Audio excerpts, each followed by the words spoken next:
혹시 언더독이라는 그 용어를 들어보신 적이 있으신지요?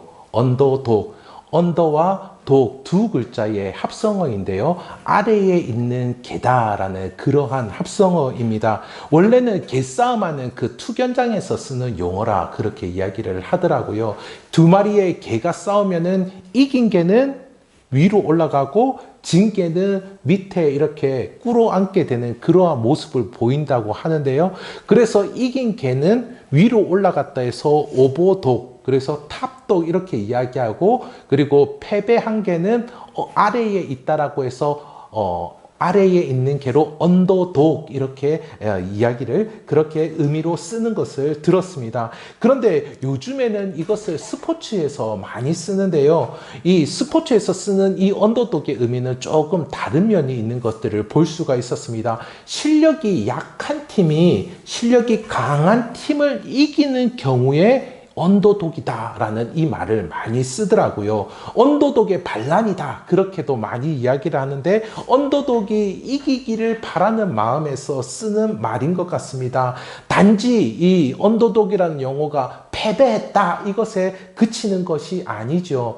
정말 실력이 조금 부족하지만 온갖 투혼을 다한 그들이 이기기를 바라는 마음에서 언더독이 이겼다라는 이런 이야기를 듣기 위해서 소망을 품어주는 말이 되어가는 것 같습니다.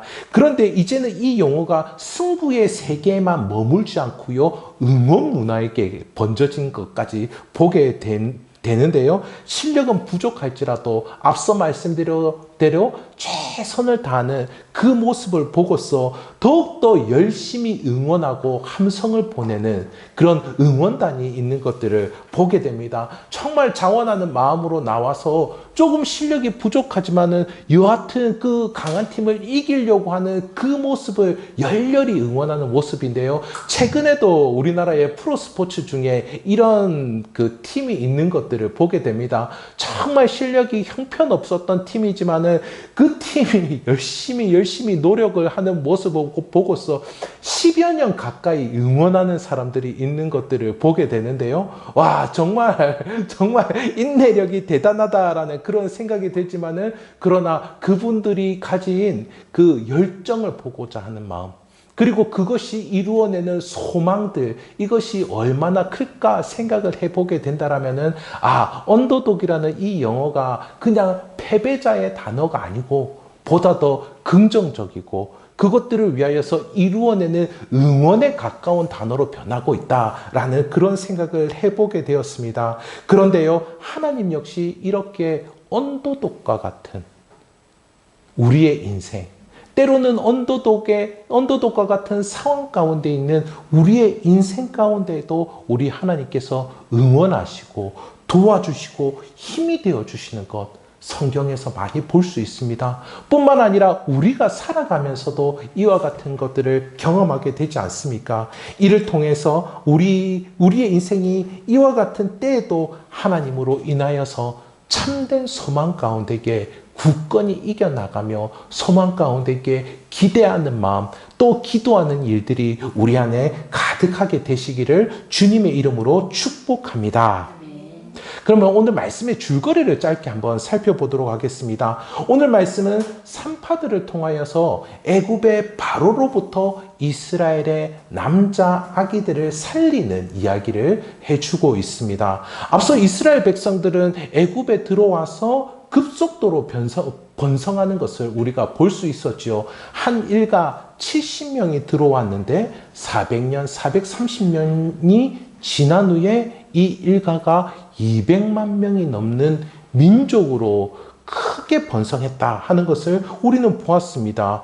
이에 그 애굽의 바로 왕이 이들을 핍박하기 시작하는 내용을 우리가 볼 수 있었는데요. 선한 일이 아닌 악한 일 가운데에 지혜롭게 행하자 라고 하면서 이들을 억압하고 있는 모습을 보았습니다. 지난 시간에 보게 된 것은요, 이 이스라엘 백성들을 아주 혹독한 건축 현장에다 내모는 모습을 볼 수가 있었죠. 그래서 이집트에 가면 아주 큰 건축물들이 많지 않습니까? 이와 같은 일들을 이 히브리 노예들에게 시켰던 것입니다. 흙을 이기고 벽돌을 만들고 농사일까지 다 맡겨 다 일하도록 하면서 이들을 공짜로 부려먹으며 자신은 호의호식하려고 했던 것이죠. 그들의 가정과 삶을 지식여 버리려고 한 그 모습을 보여주었습니다. 그리고 오늘 함께 읽은 말씀입니다.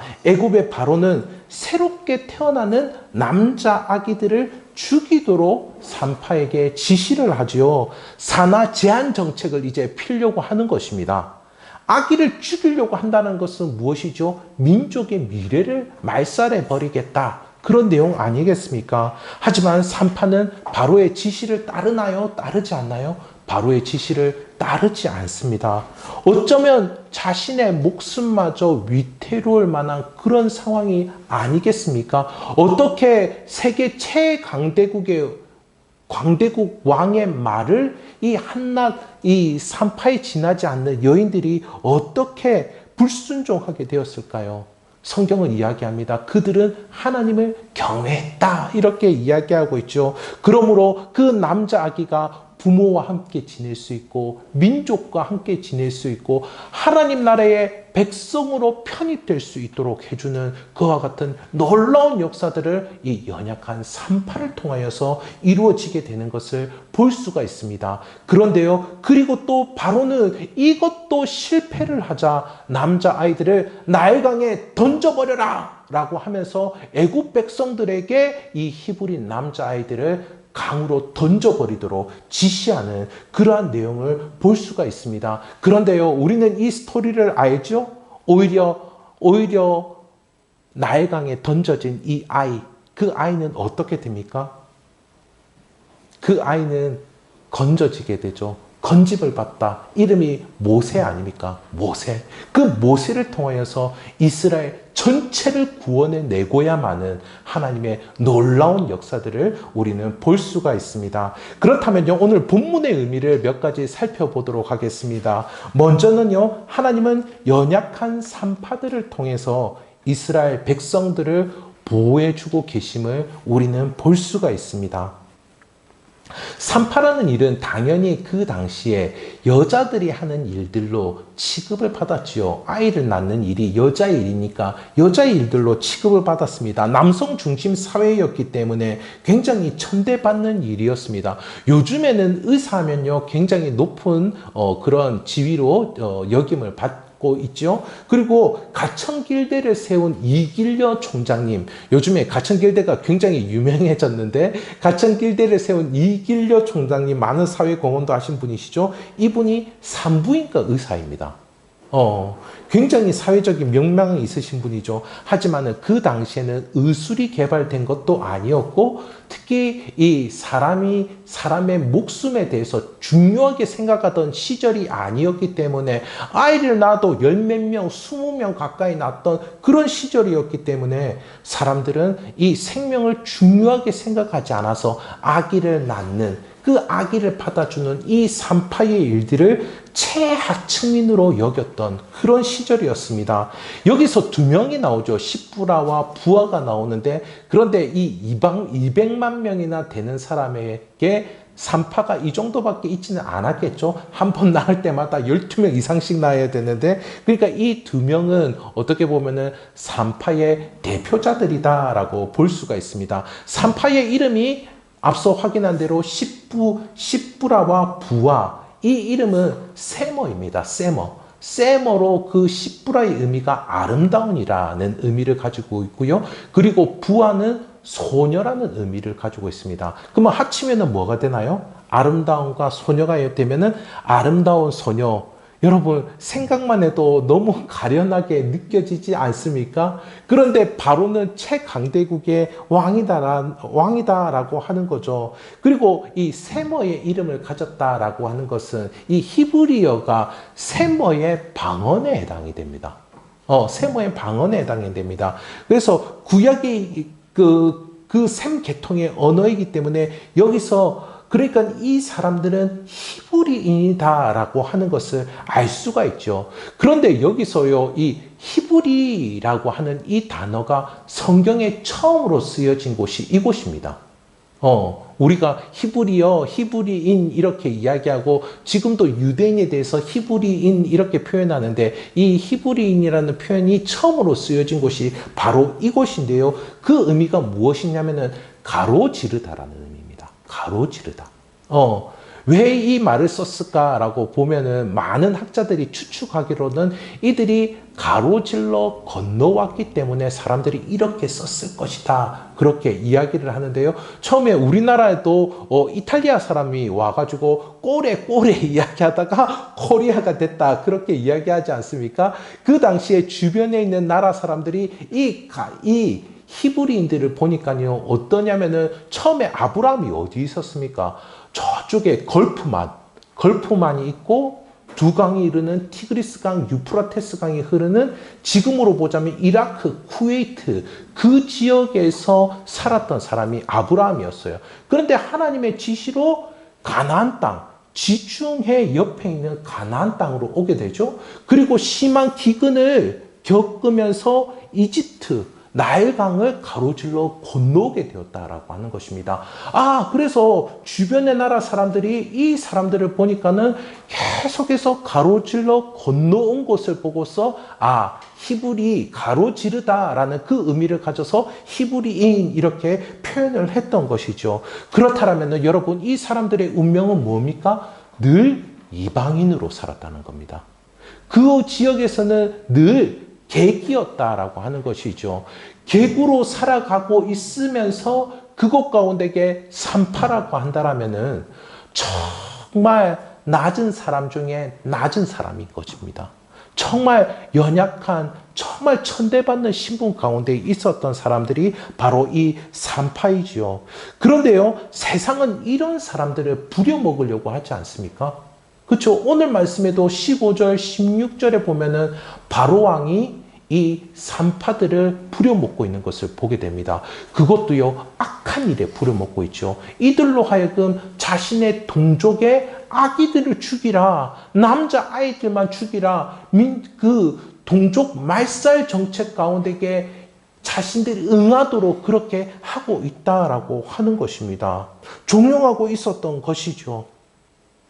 하지만 오히려 하나님은 이런 산파들을 통하여서 이스라엘 백성들을 지켜주고 있음을 우리는 볼 수가 있습니다. 이들은 바로의 말을 듣지 않죠. 20절에 보면은 하나님은 이들에게 은혜를 베푸시고 21절에 보면은 이들을 흥왕하게 하셨다. 이렇게 말씀하고 있습니다. 참으로 놀라운 일입니다. 참으로 놀라운 일이요. 사람은 본성적으로 이렇게 생각하지 않습니까? 하나님 나라를 위하여서 하나님의 뜻을 위하여서 웬만큼 지위도 있고 조건도 갖추고 보란듯한 능력도 있어야 된다. 그렇게 생각을 합니다. 어떤 일을 하든지 그와 같은 모습 가운데 있어야지 한몫하는 일을 할 수 있다라고 사람들은 생각을 하지요. 그러나 성경 말씀은 전혀 다르게 이야기한다라고 하는 것입니다. 가장 힘없는 산파들이 바로와 대항해서 이스라엘 백성들을 지키도록 하시는 것. 그것이 하나님의 섭리라는 것이죠. 그 일들을 통해서 어떤 일이 일어났다고요? 출애굽의 구원의 포문을 열게 되는 일이 일어났다는 겁니다. 억압 가운데에 죽임을 당하는 현장 가운데에서 구원의 시작이 되는 모습, 그 모습을 누구를 통해서 이루었다라고요? 연약한 산파를 통하여서 하나님께서는 역사하고 계시다라고 하는 것입니다. 여러분, 이것이 어떻게 가능할까요? 한몫할 만한 능력과 조건, 그런 것들, 그 지위가 있어야지 되는데 어떻게 이와 같은 모습 가운데 있는 사람들이 이런 능력 있는 일, 구원의 일들을 해낼 수 있는 것이 가능할까요? 그것은 하나님의 나라는 인간의 도움 없이도 이루어지는 것이기 때문입니다. 하나님의 나라는요, 우리의 능력에 좌우되는 나라가 아니라고 하는 것이죠. 하나님께서 작정하셨고 하나님께서 이루실 것이기 때문에, 하나님의 일이기 때문에, 하나님이 하실 것이기 때문에 어떠한 자라도 하나님을 경외하는 자라면은 그 자를 통하여서 역사하신다라는 것입니다. 그러니까요, 우리는 하나님의 하시는 그 일들의 손길이 되고 하나님의 손에 붙잡힌 도구가 되는 것이죠. 하나님께서 이렇게 우리를 통해서 일하신다는 것은 하나님께서 우리를 쓸만해서 하시는 것이 아닙니다. 하나님은 하나님의 뜻을, 하나님의 역사를 우리를 통하여서 보이고 계시는 것이죠. 보이시는 것입니다. 이렇게 하나님은 구원의 실마리를 연약한 자들을 통해서 풀어 가시는 것입니다. 여러분, 우리의 메시아 구원자 예수님은 어떻게 오셨습니까? 처녀의 몸에서 오시지 않으셨습니까? 처녀의 몸에서 왔죠. 그리고 선지자 사무엘은 어떻게 왔습니까? 자녀를 낳지 못하여서 울부짖었던 한나를 통해서 오게 되었죠. 또한 왕 다윗은 어떻게 오게 되었습니까? 가난한 이방 여인, 모압 여인 룻을 통하여서 다윗이 이 땅 가운데 오게 되었지요. 하나님은 부족함을 통해서도, 모자람을 통해서도, 비천함을 통해서도 일하시는 하나님이십니다.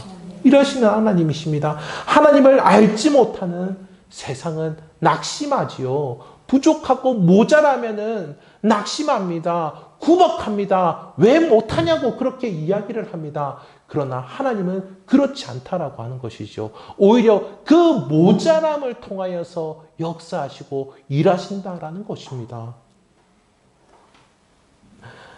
바로의 지혜가 그 다음으로 오늘 말씀을 통해서 볼 수 있는 의미는요, 바로의 지혜가 아닌 하나님을 경외하는 것이 참된 지혜이고 은혜임을 우리는 확인할 수가 있습니다. 오늘 말씀은 바로와 산파가 아주 극명하게 대조가 되고 있죠. 이들의 사회적 신분의 차이는 어마무시합니다. 굳이 이야기 안 해도 잘 아실 것입니다. 그러나 그 이상으로 차이가 나는 것이 있습니다. 바로는 자신의 지혜로 살아간다라고 하는 것이죠. 선한 데는 지혜로워야 되는데 선한 데는 미련한 사람입니다.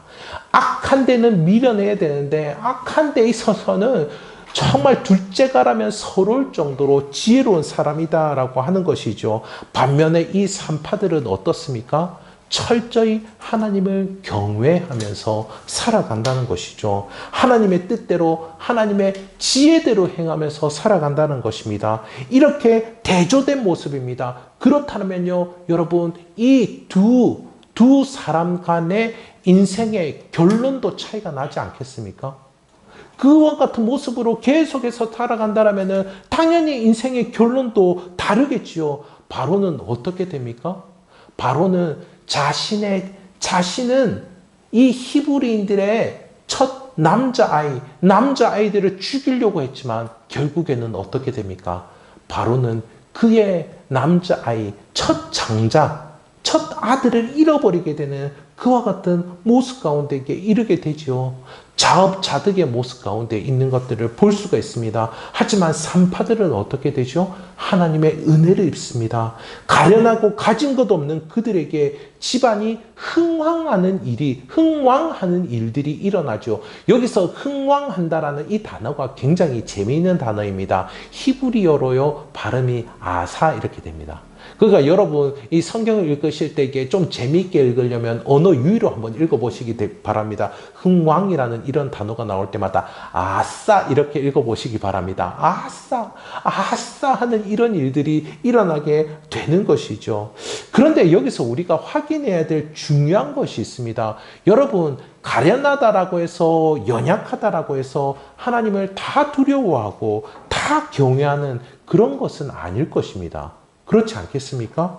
오히려 어떤 분들 중에는 자신이 가련하고 연약하기 때문에 무기력하고 의기소침한 사람도 있지 않겠습니까, 여러분?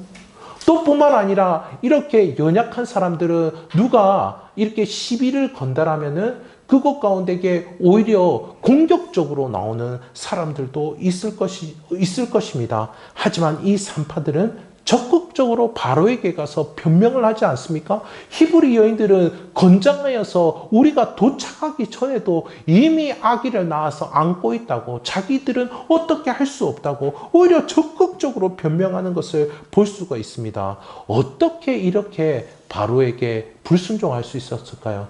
어떻게 이렇게 하나님을 경외하며 하나님의 뜻에 따를 수가 있었을까요? 20절을 우리 다 함께 읽어보도록 하겠습니다. 20절 한번 확인해 보시기 바랍니다. 20절 읽어보도록 할게요. 시작. 하나님이 그 산파들에게 은혜를 베푸시니 그 백성은 번성하고 매우 강해지니라. 아멘. 여러분, 우리는 은혜하면 어떤 생각이 드십니까? 은혜하면 우리가 방금 읽은 이 말씀에서 번성하고 매우 강해지는 것, 이것을 은혜라고 생각하는 경우들이 많지요. 그런데 은혜가 그런 것이 은혜일까요? 분명 이것도 은혜이지만요. 그러나 말씀을 한번 살펴보시기 바랍니다. 번성하고 매우 강해지기 이전에 이들은 은혜를 받았다라고 하는 것이죠. 흥왕하고 아싸하기 이전에 이들은 은혜를 받은 것입니다. 그렇다면 여러분, 이 은혜는 무엇이겠습니까? 그렇다면 이 은혜는 무엇이겠습니까? 마음 중심에 하나님을 두려워하는 마음을 가지게 된 것. 이것이 은혜입니다. 이것이 은혜. 내 마음이라고 해서 내 마음이 내 마음대로 되던가요, 여러분? 내 마음이라고 해서 내 마음이 내 마음대로 되던가요? 아니요. 우리는 시편 51편 10절에 보면 이것을 알 수가 있죠. 다윗이 범죄하고 난 이후에 이렇게 노래하지 않았습니까? 하나님이여, 내 속에 정한 마음을 창조하시고 내 안에 정직한 영을 새롭게 하소서. 하나님이 마음도 창조하신다라고 하는 것입니다. 그러니 우리의 심령 가운데에 하나님을 경외하는 마음이 자리 잡는 것, 이것이 은혜인 것입니다. 이것이 내가 먹고 마시고 편안하게 지내는 그것보다 훨씬 더 기초가 되고 기반이 되는 은혜다라고 하는 것이죠. 그래서 10년 가운데에 하나님이 두려운 줄을 알고 하나님이 높임받아야 될 분인 줄을 알고 하나님만을 따라야 될 분인 줄을 알아서 삶과 행동하는 그 삶을 살아가는 그 마음이 자리 잡고 있는 것, 그것이 큰 은혜 가운데에 살아가는 삶인 줄 믿습니다. 예. 하나님이 이렇게 하나님은 이 산파를 이렇게 쓰신 것과 같이 이렇게 경외하는 자들을 사용하여 주실 줄 믿습니다. 여러분, 이것은요, 역사적으로 볼 때 참된 부흥과 영적 각성의 시기에 이와 같은 일들이 일어나게 되었음을 우리는 볼 수가 있습니다. 영적 각성 시기, 참된 부흥의 시기에 하나님을 경외하는 그 새로운 깨달음들이 사람들 가운데에 일어나게 되었다라고 하는 것이죠. 여러분, 우리나라의 평양 대부흥도 마찬가지였습니다. 그 당시에 우리나라의 정세가 어떠하였습니까? 그 당시에 조선은요, 중국 청나라를 철저히 의지하고 있었습니다. 그래서 미국에서 볼 때는요, 우리 조선을 청나라의 속국으로 보고 있었습니다. 그런데 어떤 일이 일어났습니까? 중국 청나라와 일본 청일 전쟁이 일어나지 않습니까? 그때 일본이 패하게 되었죠. 또 뿐만 아니라 위에서는 러시아가 청나라를 쳤습니다. 연해주를 청나라가 다 뺏기게 되었습니다.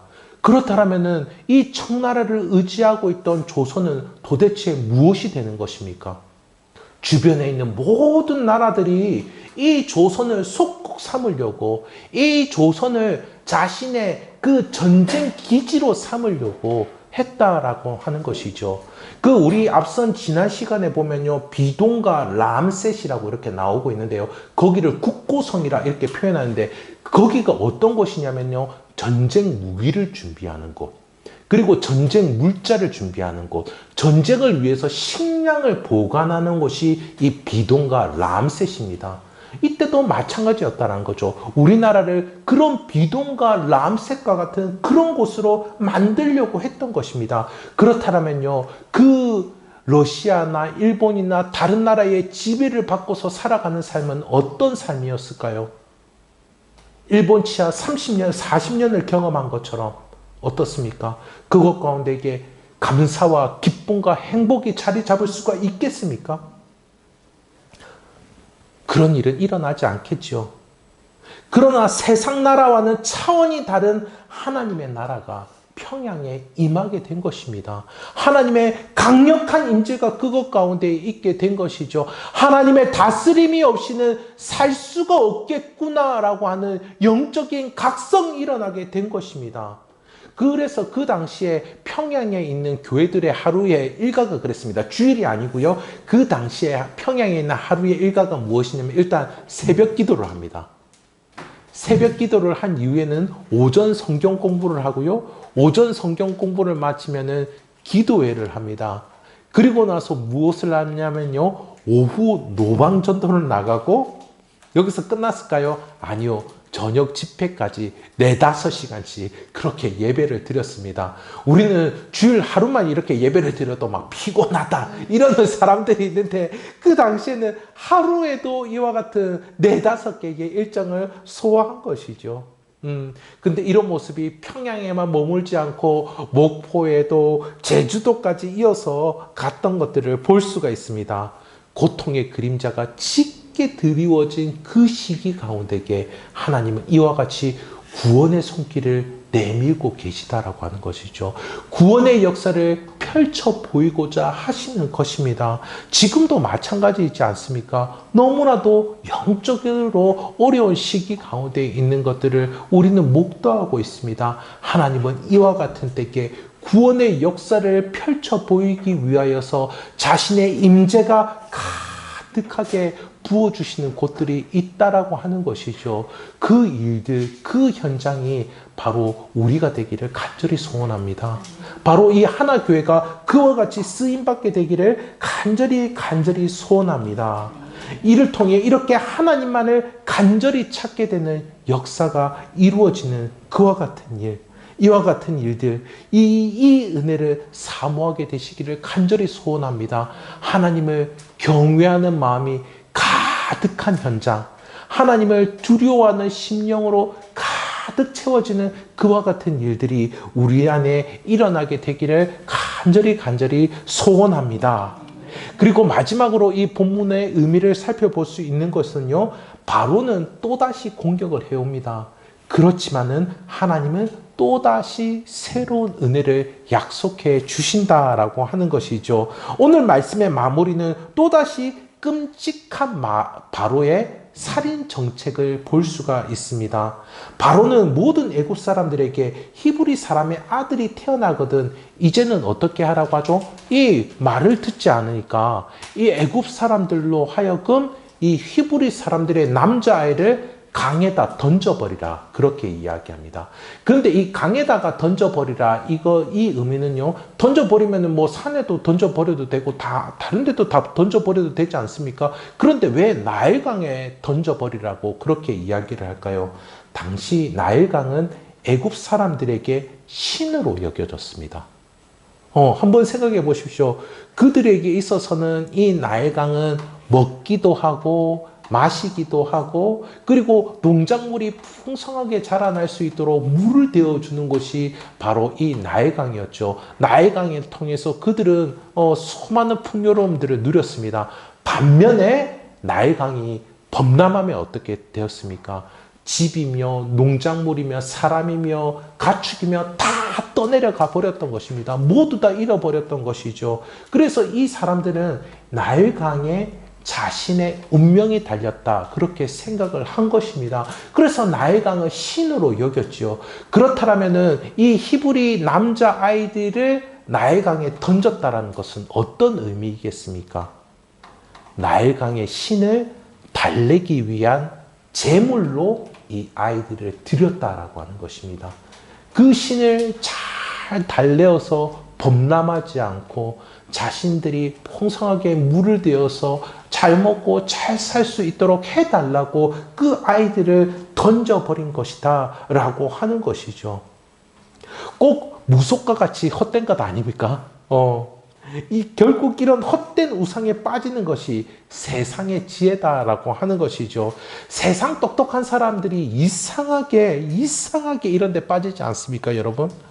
거짓된 것에 생명까지 바치고 있습니다. 하나님이 만들어주신 이 나일강을 죽음의 강으로 만들어버리고 있다라고 하는 것이죠. 출애굽기를 보면요, 여러분, 이렇게 물에 관한 굵직굵직한 사건들 우리는 잘 알고 있죠. 이 나일강의 사건뿐만 아니라 이후에 어떤 것이 나옵니까? 홍해 바다가 나오지 않습니까? 너무나 잘 아시죠? 홍해에서 어떤 일들이 일어났습니까? 바로의 그 군사들은 모두 다 물에 수몰되어 버렸죠. 다 죽어버렸습니다. 그러나 히브리인들은 어떻게 되었습니까? 그들의 이름 그대로 그 홍해를 가로질러 건너게 되었습니다. 구원을 얻게 된 것이죠. 하나님은 이렇게 새로운 은혜를 주신다라고 하는 것입니다. 산파들을 통한 은혜, 그리고 그 이후에도 모세를 통한 은혜, 그리고 그 바다를 건너게 하시는 그 은혜, 가로질러 건너게 하시는 그 은혜를 계속해서 부어주시는 하나님이심을 우리는 볼 수가 있습니다. 여러분, 이 세상과 사단은 또다시 공격해 올 것입니다. 허무맹랑한 우상과 무속 이런 것들로 공격해 옵니다. 우리는 이런 것들을 우습게 여기죠. 여러분, 우습게 여기시죠? 그러나 사람들은 마치 자신의 운명이 그것에 달린 것처럼 그렇게 생각하는 모습들을 너무나 많이 볼 수가 있습니다. 많이 배우고 권력이 있다라고 하는 사람들도 그것 가운데 놀아나고 있다라는 것들을 우리 볼 수 있지 않습니까? 우리 안에는 영원한 생명을, 우리 안에 있는 영원한 생명을 어쨌든 빼앗으려고 하는 사단의 계계가 있는 것이죠. 하지만 하나님은 우리에게 은혜를 예비하고 계십니다. 은혜를 예비하고 계시죠. 우리는 어제도 배고팠지 않습니까? 그러나 먹었습니다. 우리는 앞으로도 부족함을 느끼고 체험을 받아야 할 것입니다. 하나님은 이런 우리의 연약한 모습을 아십니다. 무엇이든 부족한 우리를 알고 계십니다. 그 하나님께서 우리에게 새로운 은혜를 예비하고 계심을 믿으실 수 있기를 간절히 소원합니다. 하나님은 자녀인 우리에게 새로운 은혜 주시기를 원하세요. 오늘 말씀을 통하여서 몇 가지 적용을 해보도록 하겠습니다. 먼저는 하나님을 경외하는 은혜를 겸손히 구하시는 우리들이 되기를 간절히 소원합니다. 은혜 중에 은혜인 줄 믿습니다. 먹고 마시고 풍요롭게 사는 그 은혜를 받기 이전에 이와 같은 경외하는 은혜를 받으시기를 간절히 소원합니다.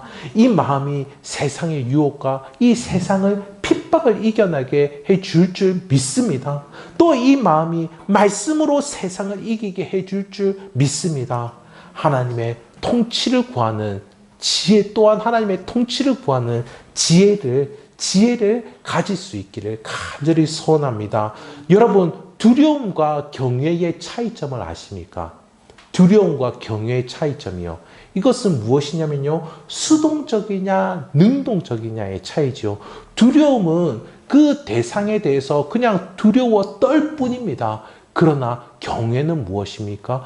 경외는 그 높임받만 하고 탁월한 그분에 대해서 내가 정말 존경심을 가지고서 높이고자 하는 마음이 일어나는 것입니다. 그래서 이 경외는 그분이 뜻하시는 것이 있다라면 그것을 따르고자 하는 그 마음이 일어나게 된다라고 하는 것이죠. 이렇게 경외하는 사람은 하나님 앞에 두려워 떠는 모습과 함께 하나님께 더 나아가기를 원한다라고 하는 것입니다.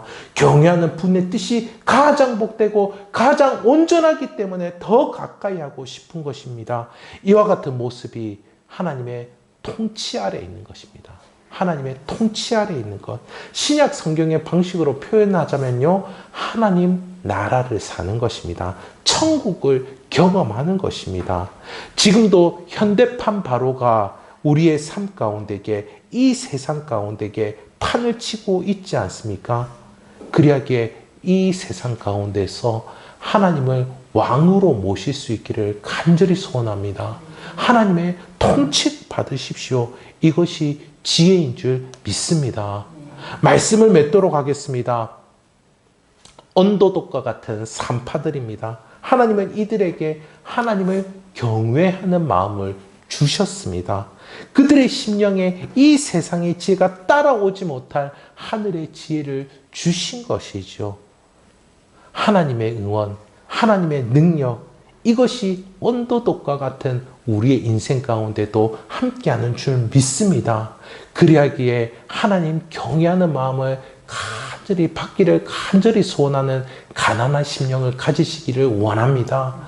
그렇게 경외하는 하나님을 경외함으로 얻는 그 지혜가 우리에게도 임하기를 소원합니다. 이 은혜로 인해 구원의 일들을 풍성하게 경험하시는 저와 성도님들 되시기를 우리 주님의 이름으로 축복합니다. 이 시간 우리